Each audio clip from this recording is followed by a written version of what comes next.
Praise the Lord. Hallelujah. Praise the Lord. Hallelujah.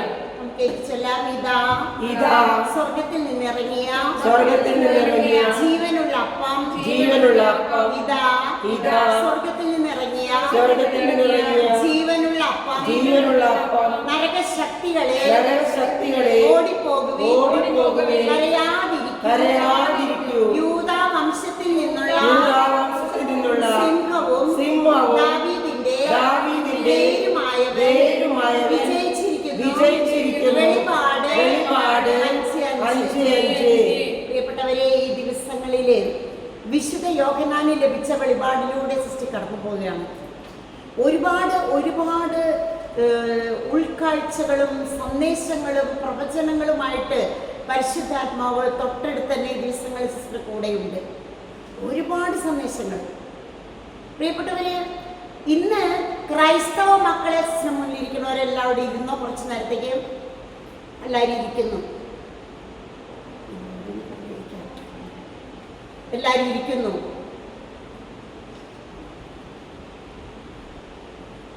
ഈ ദിവസങ്ങളിലെ ക്രൈസ്തവ മക്കളെ,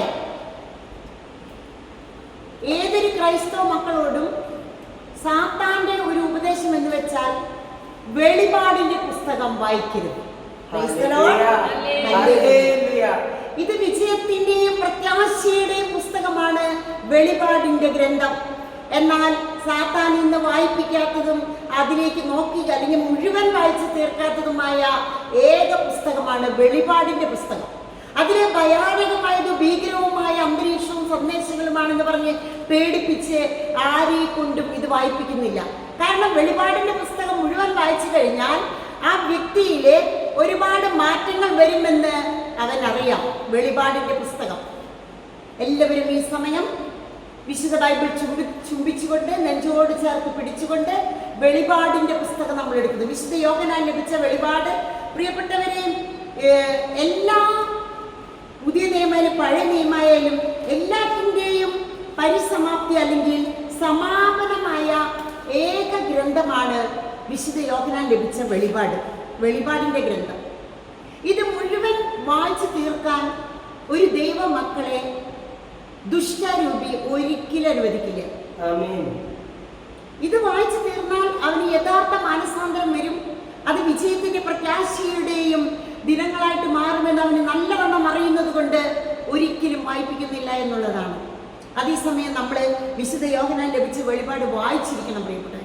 പ്രത്യേകിച്ച് 7 സഭകൾക്ക് എഴുതിയത് ഓരോ സഭയോടും പറയുന്നത്, എന്നോടും എൻ്റെ കുടുംബത്തിനോടും എൻ്റെ സഭാംഗങ്ങളോടും സമർപ്പിതരോടും വൈദികരോടും ഓരോ സഭകളോട് പറയുന്നത് എന്നോട് തന്നെയാണ്. അങ്ങനെയാണ് നമ്മളത് വായിക്കേണ്ടത്. അത് നമ്മൾ എഫെസസ് സഭ, സ്മിർന സഭ, പെർഗേമസ് സഭ, അതുപോലെ തിയത്തീർ സഭ, ഫിലഡൽഫിയ സഭ, ലൗദീക്യ സഭ, ഇങ്ങനെ 7 സഭകളാണ് അതിലുള്ളത്. ഓരോരുത്തർക്കും പറയുന്ന ഓരോ വാക്കും എന്നോട് തന്നെയാണ് പറയുന്നത്. പരിശുദ്ധ യോഹന്നാൻ ലഭിച്ച വെളിപാട്. ഇതിൻ്റെ ഒരു പുസ്തകത്തിന്റെ പ്രത്യേകത പുതിയ നിയമത്തിലെ ഏക പ്രവചന ഗ്രന്ഥമാണ്. പഴയ നിയമത്തിൽ ധാരാളം പ്രവചന ഗ്രന്ഥങ്ങളുണ്ട്. എന്നാൽ പുതിയ നിയമത്തിലെ ഏക പ്രവചന ഗ്രന്ഥമാണ് വിശുദ്ധ യോഹന്നാൻ ലഭിച്ച വെളിപാട്. നമ്മളിത് വായിച്ച് തുടങ്ങി കുറെ കഴിയുമ്പോൾ പിന്നെ നമുക്ക് വീണ്ടും വായിക്കാൻ തോന്നും. ആവർത്തിച്ച് വായിക്കാതിരിക്കാൻ ദുഷ്ടാരൂപി കൂടെയുണ്ട്. അത് ഉറപ്പാണ്. കാരണം ഇത് വായിച്ചു കഴിഞ്ഞാൽ മാനസാന്തരം വരുമെന്ന് അവന് തീർച്ചയായിട്ടും അറിയാം. അതുകൊണ്ട് പ്രിയപ്പെട്ടവരെ, ഒഴിവ് കിട്ടുമ്പോഴെല്ലാം നിങ്ങൾ ഇത് വായിക്കണം. മറ്റൊരു കാര്യം, ഇത് പിതാവായ ദൈവം, ഇത് ശരിക്കും യോഹന്നാനല്ല ഈ വെളിപാട് ലഭിച്ചത്. ശരിക്കും പറയുകയാണെങ്കിൽ പിതാവായ ദൈവം സ്വർഗത്തിൽ നിന്ന് യേശു ക്രിസ്തുവിന് വെളിപ്പെടുത്തി, യേശു ക്രിസ്തു ദൂതൻ വഴി തനിച്ചിരിക്കുന്ന യോഹന്നാനെ വെളിപ്പെടുത്തുകയായിരുന്നു. ആമേൻ.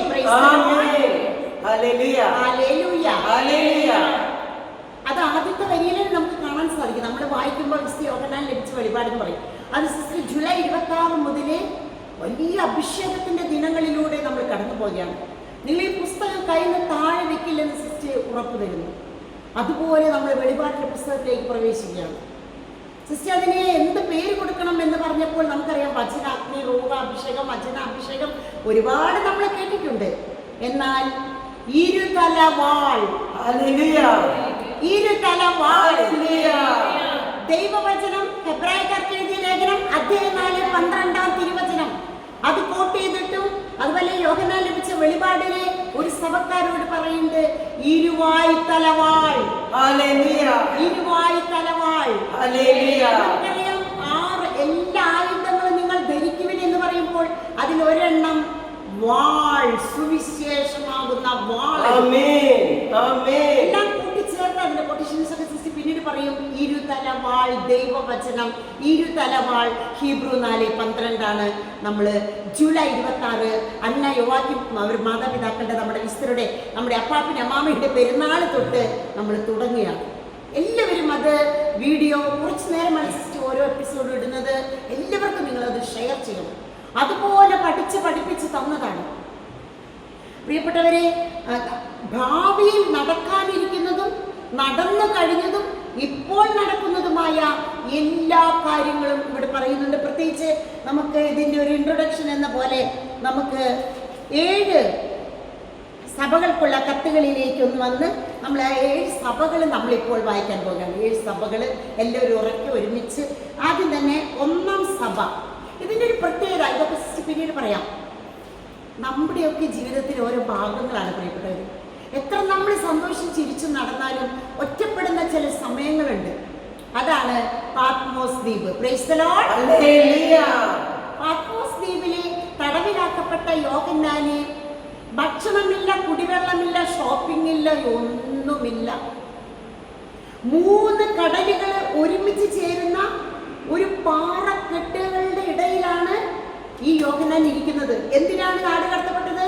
3 കാര്യങ്ങൾ ചെയ്തിട്ട് ദൈവവചനം പ്രഘോഷിച്ചു, ദൈവവചനത്തിന് സാക്ഷ്യം പറഞ്ഞു, യേശുക്രിസ്തുവിനെ കുറിച്ച് പറഞ്ഞു. താൻ കണ്ട യേശുക്രിസ്തുവിനെ, അനുഭവിച്ച ക്രിസ്തുവിനെ കുറിച്ച് പറഞ്ഞതിന്റെ പേരില് നാട് കടത്തപ്പെട്ടു. കടന്നത് അത് മതമർദ്ദന കാലത്താണ്, മതപീഡന കാലം. ഈ നീറോ ചക്രവർത്തി അതുപോലെ ഡൈൻഷ ചക്രവർത്തിയുടെ ഒക്കെ കാലത്ത് പീഡനങ്ങളിലൂടെ സഭ കടന്നു പോകുമ്പോൾ ആ അവസരത്തിലാണ് 95 വയസ്സായ ഈ വൃദ്ധനായ യോഹന്നാനെ നാട് കടത്തപ്പെടുന്നത്. Praise the Lord. ഹല്ലേലൂയ. നമ്മള് 60 50 50 കഴിഞ്ഞിരിക്കെ പ്രായമായി സമയം പറയരുത്. ഹല്ലേലൂയ. 95-ാം വയസ്സിലെ പാത്മോസ് ദ്വീപിലെ ആരുമില്ലാത്ത അവസ്ഥ, ഭക്ഷണമൊന്നും കരുതില്ല. നമ്മൾ യാത്രയ്ക്കുമ്പോൾ പലതും കരുതും. ആദ്യം ഭക്ഷണമാണ് നമ്മൾ ചിന്തിക്കുക. എന്തൊക്കെ കൊണ്ടുപോകണം, കാപ്പിക്ക് എന്തെടുക്കണം, ഉച്ചയ്ക്ക് എന്ത് വേണം, എന്തൊക്കെ ഒരുക്കണം. പക്ഷേ ഇവിടെ എന്തെങ്കിലും ലേഖനങ്ങൾ എഴുതിക്കൊണ്ടിരുന്ന യോഹന്നാൻ എന്തെങ്കിലും എഴുതാമെന്ന് വിചാരിച്ച് എഴുതാനുള്ള എഴുത്തുകോലുകൾ മാത്രമാണ് സഞ്ചിയിലുള്ളത്. പ്രിയപ്പെട്ടവരെ, ഈ കരിങ്കൽ കടലും ഈജിയൻ കടലും മെഡിറ്ററേനിയൻ കടലും 3 തമ്മിൽ സംഗമിക്കുന്ന ഈ പാറക്കെട്ടുകളുടെ ഇടയിൽ പലരെ നാട് കടത്തപ്പെട്ട് അവരെ തനിയെ മരിച്ചുപോയ അസ്ഥിക്കൂടും അതും ഇതൊക്കെ ഒരു വശത്ത് കിടക്കുന്നു. മറുവശത്തേക്ക് നോക്കുമ്പോൾ ഈ കടൽ ജീവികള് അവരെ കരയിൽ വന്ന് ഉപദ്രവിക്കാം, അല്ലെങ്കിൽ യോഹന്നാനെ തന്നെ എടുത്തുകൊണ്ട് ഭക്ഷിച്ച് തിന്ന് ഓരോ ഭാഗമായിട്ട് തിന്നു പോകാം. അതുപോലെയുള്ള ഭീകര ശബ്ദങ്ങൾ കടൽ ജീവികളുടെ ഒന്ന് ചിന്തിച്ചു നോക്കാം. പാത്മോസ് ദ്വീപ് നമ്മൾ ധ്യാന വിഷയമാക്കേണ്ടതാണ്. അതൊക്കെ സിസ്റ്റർ ഓരോ എപ്പിസോഡിലൂടെ പറയാം. ഇതിപ്പോ ചുരുക്കി പറയാണ്. അതോടൊപ്പം തന്നെ പ്രിയപ്പെട്ടവരെ, ഈ തിരമാലകൾ, 3 കടലുകളുടെ തിരമാലകളുടെ ആരവം, ആരോടൊന്നും മിണ്ടാനില്ല. നമുക്ക് ആരോടൊന്നും മിണ്ടാനില്ലാത്ത, നമ്മളെ മനസ്സിലാക്കാത്ത, നമുക്കൊന്നുമില്ലെന്ന അവസ്ഥയിലാണ് പ്രിയപ്പെട്ടവരെ ഈ നമ്മള് ഒറ്റയ്ക്കിരിക്കുമ്പോൾ. മറ്റാരോടും മിണ്ടാനില്ല. ഇപ്പോൾ ഭർത്താവിനോട് മിണ്ടാം, മക്കളോട് മിണ്ടാം, സിസ്റ്ററിനും മിണ്ടാം, മദറിനോട് മിണ്ടാം, പ്രോൻഷാളമ്മയോടൊക്കെ മിണ്ടാം. പക്ഷെ ആരോടും മിണ്ടാനാവാത്തൊരു അവസ്ഥയിലേക്ക് കൊണ്ടുപോകുമ്പോൾ തനിച്ചാവുന്ന അവസ്ഥയിലാണ്. ഒരു സ്വരം കേൾക്കുന്നു, തിരിഞ്ഞു നോക്കുന്നു. അങ്ങനെയുള്ള അവസ്ഥകളിൽ ആത്മീയ അനുഭൂതിയിൽ ലയിച്ചു പോയി യോഹന്നാൻ. കാരണം ആരോടും മിണ്ടാനില്ല. ഷോപ്പിംഗ് നടത്തി ഭക്ഷണം ഒന്നുമില്ല. ഭർത്താവിന്റെ ഭാര്യയിലെ മക്കളിലേക്ക് പല വീടുകൾ അങ്ങനെ തന്നെയാണ്. ഒറ്റയ്ക്കാണ് ഭാര്യമാരോ അല്ലെങ്കിൽ ഭർത്താവ് കഴിയുന്നത്. മക്കളൊക്കെ വിദേശത്താണ്. എല്ലാം അങ്ങനെ തന്നെയാണ്. എല്ലാ വീടുകളിൽ നിന്ന് പാത്മോസ് ദ്വീപായിട്ട് മാറിയിരിക്കുകയാണ്.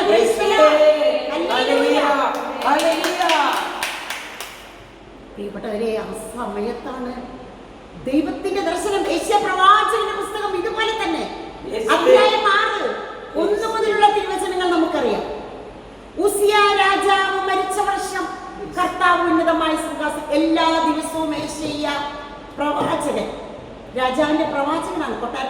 പ്രവാചകന്മാർ കഴിയണം. ആ പ്രവാചകൻ എന്നും പള്ളിയിൽ കയറി പോയിരുന്നാണ്. അന്നും ദൈവം അവിടെ ഇരിക്കുന്നുണ്ട്, പക്ഷെ ഒരിക്കൽ പോലും കണ്ടിട്ടില്ല. ഒരു ദിവസം പ്രവാചകൻ പള്ളിയിൽ പോയി വിസിറ്റ് നടത്തി രാജകൊട്ടാരത്തിലേക്ക് കടന്നു ചെല്ലുമ്പോൾ ആരും ആളെ മൈൻഡ് ചെയ്യണില്ല. അല്ലെങ്കിൽ എല്ലാവരും എഴുന്നേറ്റുന്നു, സല്യൂട്ട് അടിച്ചു, തല കുലുക്കി വല്ലാണ്ട് സാക്ഷാ പ്രണാമം ചെയ്തിരുന്ന യേശു പ്രവാചകൻ കാണാൻ ആരും മൈൻഡ് ചെയ്യുന്നില്ല. ചിലപ്പോൾ നമ്മൾ ചില ഇടവകളിൽ ധ്യാനം കൊടുക്കാൻ ആരും മൈൻഡ് ചെയ്തൊന്നും വരില്ല. നമ്മളങ്ങ് പ്രസംഗിച്ചു തുടങ്ങാം. ഒരു വികാരി അച്ഛൻ സിസ്റ്ററിനെ വിളിച്ചിട്ട് പറഞ്ഞു, ഒരു ധ്യാന കേന്ദ്രത്തിലെ ആരുമില്ലെങ്കിലും സിസ്റ്റർ ഞാൻ 10-200 കസേരകൾ ഇട്ടിട്ടുണ്ട്, ആ കസേരകളോട് വചനം പറഞ്ഞിട്ട് തിരിച്ചു പോകണം. ധ്യാന കേന്ദ്രം വളർത്താൻ വേണ്ടി അച്ഛൻ പറഞ്ഞതാ, തുടക്കാണ്. പക്ഷെ നിറച്ച ആൾക്കാരുണ്ട്.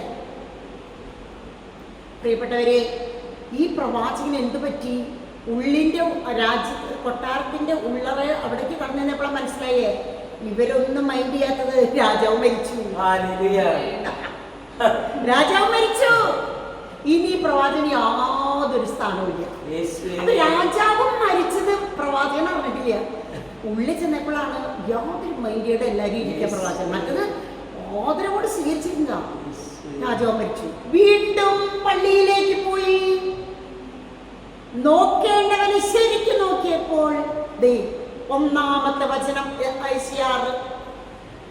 ഉസിയ രാജാവ് മരിച്ച വർഷം കർത്താവ് ഉന്നതമായ സിംഹാസനത്തിൽ ഉപവിഷ്ടനായിരിക്കുന്നത് ഞാൻ കണ്ടു.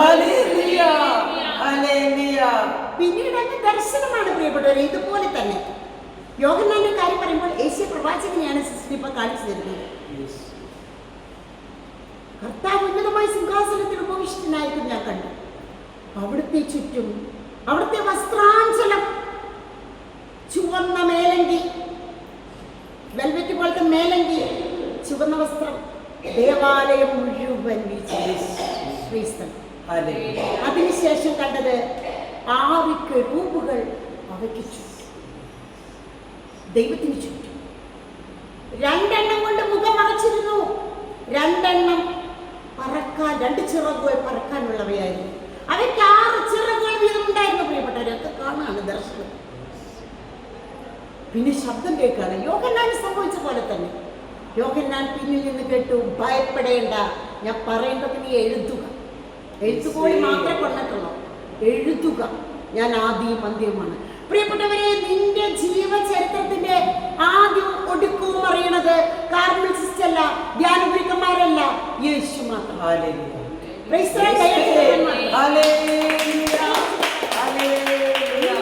ജീവിതത്തിന്റെ ജീവചരിത്രം ഒരാൾക്കും അറിയില്ല. നിന്റെ ഭാര്യയ്ക്ക് അറിയില്ല, ഭർത്താവിന് അറിയില്ല, മക്കൾക്ക് അറിയില്ല, ഇപ്പൊ വിവാഹം കഴിക്കുന്നവർക്ക് അറിയില്ല. ഞാൻ ആദ്യവും അന്തവുമാകുന്നു, ഞാൻ ആൽഫയും ഒമേഗവുമാകുന്നു എന്ന് പറഞ്ഞാൽ നിന്റെ ചരിത്രത്തിന്റെ ആദ്യവും തുടക്കവും അവസാനവും അറിയുന്നവൻ ഞാൻ മാത്രം. നിന്റെ ചരിത്രത്തിന്റെ ആദ്യ ആരംഭവും ഒടുക്കവും അവനറിയുള്ളൂ. എന്തൊരു സമാധാനം! നമുക്ക് ധൈര്യമായിട്ട് ജീവിക്കാം. അറിയുന്നവൻ നമ്മുടെ കൂടെയുണ്ട്, പിന്നിലുണ്ട്. പിന്നിലാണ് നിൽക്കുന്നത്, സ്വരം കേൾക്കും, പിന്നിലേക്ക് നോക്കാം. ഈ പ്രവാചകൻ പറയുകയാണ്, അവിടെ എല്ലാം 6 ചിറകുണ്ടായിരുന്നു, 2 പറക്കാനുണ്ടായിരുന്നു. അവിടെ ഒരു ശബ്ദം കേൾക്കാണ്, പരിശുദ്ധൻ പരിശുദ്ധൻ പരിശുദ്ധൻ, സൈനികന്റെ ദൈവമായ കർത്താവ് പരിശുദ്ധൻ എന്ന് പറഞ്ഞിട്ട് ആ ദേവാലയം മുഴുവൻ മുഴങ്ങുകയാണ്. അപ്പോൾ മുട്ടുകുത്തി സാക്ഷാ പ്രണാമം ചെയ്തു, ഇന്ന് വരെ ഞാനൊരു രാജാവിനെ സേവിച്ചു, അയാൾക്ക് വേണ്ടി ജീവിച്ചു, ഇന്നു മുതൽ എൻ്റെ ദൈവത്തിന് വേണ്ടി ജീവിക്കും. അപ്പോഴാണ് പശ്ചാത്താപത്തോടെ ഏറ്റു പറഞ്ഞു, ദൈവമേ, എനിക്ക് ദുരിതം, ഞാൻ നശിച്ചിരിക്കുന്നു, ഇങ്ങനെയുള്ളവരുടെ മധ്യേ ഞാൻ വസിക്കുന്നു. പിന്നീട് അങ്ങോട്ട് മാനസാന്തരമാണ്. സറാഫുകളിലൊന്ന് കൊടിലുകൊണ്ട് അൽത്താരയിൽ നിന്നിറങ്ങി പ്രവാചകന്റെ അധരങ്ങളെ സ്പർശിച്ചുകൊണ്ട് പറഞ്ഞു, നിന്റെ മാലിന്യം നീക്കപ്പെട്ടിരിക്കുന്നു, നിന്റെ പാപം നിർമ്മാർജ്ജനം ചെയ്തിരിക്കുന്നു. അപ്പോഴാണ് യോഹന്നാൻ കേട്ടതുപോലെ മുഴങ്ങുന്ന സ്വരം കേട്ടത്. പിന്നത്തെ വരിയിൽ നമുക്ക് കാണാം, ആരാണ് എനിക്ക് വേണ്ടി പോവുക, ആരെയാണ് ഞാൻ അയക്കുക? പ്രവാചകൻ അന്ന് ആദ്യമായിട്ട് പറഞ്ഞു, ഇതാ ഞാൻ എന്നെ അയച്ചാൽ.